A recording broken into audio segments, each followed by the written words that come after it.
Hello everyone, DanteFloetry Fox here, and today is a very special video meant to help players who consider themselves character specialists or the type of players that prefer to main the characters that they find to be the most fun despite how they're being perceived in the meta.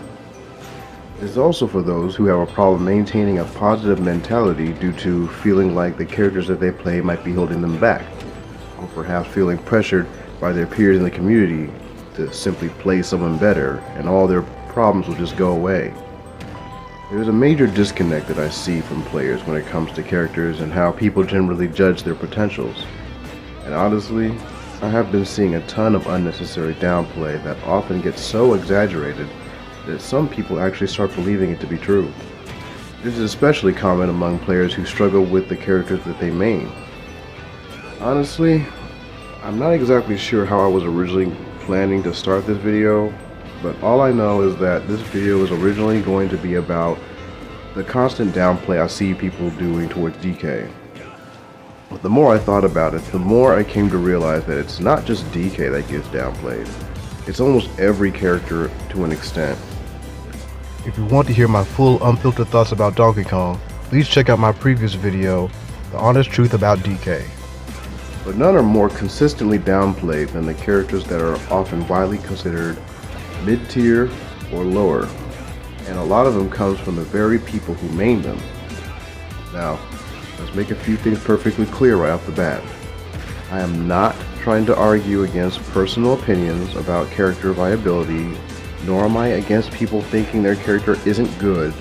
In fact, it's very important to keep aware of your favorite character's flaws and limitations, just as long as it's within reason. Just as people may overestimate how good their characters can be, the same thing can be true when it comes to grossly underestimating the characters they play. In fact, I would argue that underrating characters is way more common in the community than most people are aware of, and so I want to dedicate this video to discussing the problems with undervaluing your main and how it can actually be more of a detriment to your overall mental game than you might be aware, as well as explaining how having faith in your character will help you to see better results in the long run. Now, first things first, there are great benefits to having character optimism. And no, I'm not talking about copium or having unrealistic expectations for them. This is a completely different thing entirely, and often comes from a sense of denial and frustration. The difference between copium and optimism is that with healthy optimism, it means you have faith in your character's ability to do well and take you far in the competitive scene despite the inherent disadvantages they have compared to a lot of other better characters in the roster. You are keenly aware of the things that hold them back from being considered a top tier, but at the same time you have strong faith that the good qualities and aspects of the character shine bright enough to where they are actually more competitively viable than some may actually think. Same goes for having a healthy view of their attributes. Another aspect of character optimism hinges on how confident you feel that you can pilot your character to the best of their ability. If you find yourself lacking in this confidence, you may find yourself more likely to downplay the potential of your character due to a lack of knowledge of how to overcome their weaknesses or how to deal with difficult matchups. I can't tell you how many times I've seen comments of people saying how certain matchups are literally unwinnable for certain characters, or that some characters have so many bad matchups that it is impossible for anyone to do anything meaningful with them. But then suddenly you'll see a particular player who plays those characters to a level of degree that damn near makes the character look flawless. Again, I'm not saying this means it makes the characters good or bad. My point is that discouraging yourself or other potential players from exploring some characters can actually be more harmful than good sometimes, because you honestly can never truly know what a person may be able to do with a character unless you allow them to explore them for themselves. For example, a perfect example here is Incineroar. For years, most of the community, including many that main him, have pretty much written that character off as barely viable with no hope of attaining any notable results due to his glaring weaknesses and disadvantages. But then along came SkyJ, a man who, while fully aware of the character's limitations, started making huge waves with the character for the past 2 years, including taking second at Collision. His astonishing tournament placings and total dominance over many top-level players have even led people like Ssbu questioning whether Incineroar was actually high-tier potential.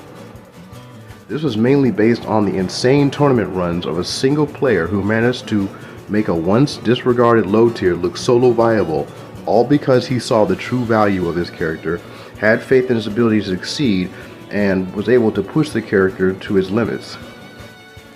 In past videos, I mentioned other examples like Peanut, Azar, Chunky Kong, Big D, and others who do wonderful things with characters that most people write off as simply bad or unplayable. Not because they think that the character is extraordinarily good, but because they don't downplay their good aspects and display the extreme levels of faith that those characters can and will make it to the top just as well as any other higher top tier. I want to continue to make it very clear that the point of this isn't to try and argue what characters are good or bad, or that nobody has the right to have negative opinions about certain characters. The point is to mainly encourage players to try to develop a more faith in their character that they play, and recognize that every character has tools that are often a lot better than some give them credit for, instead of simply concluding that they can never have a chance to win against a good player unless they pick up a better character. That being said though, it is fine to play someone else if you feel like you are generally no longer having fun. Smash is made to be enjoyed, and no one should ever feel pressure to change if they don't want to. There are plenty of legitimate reasons for picking up multiple secondaries, or even just exploring your options if you truly need something different. Although having doubts is natural, try not to let those doubts warp your perspective of the game. From a mental standpoint, having more of a positive outlook on characters you spend so much time on will actually do wonders for how you do mentally in the competitive scene than if you were to go into the competition already conceding in your mind that you're already going to lose before you even have a chance to try. Having faith in your main is a powerful mental power-up that only gets stronger when you don't simply allow yourself to conclude that a bad character is completely hopeless without properly knowing the limits to where you can push them. And just because you might not be able to unlock a character's full potential doesn't mean that they don't have any. I just hope you don't give up too easily before you even have a chance to see if you can. Dedication and determination are a lot more powerful than you think. Who knows? You may even surprise yourself by what you can discover you can do with a character you thought you didn't have any hope for at all. I hope you guys enjoyed this little video. I tried not to make it too long. And stay tuned for more, and hope you like, comment, and subscribe. And I'll see you guys next time.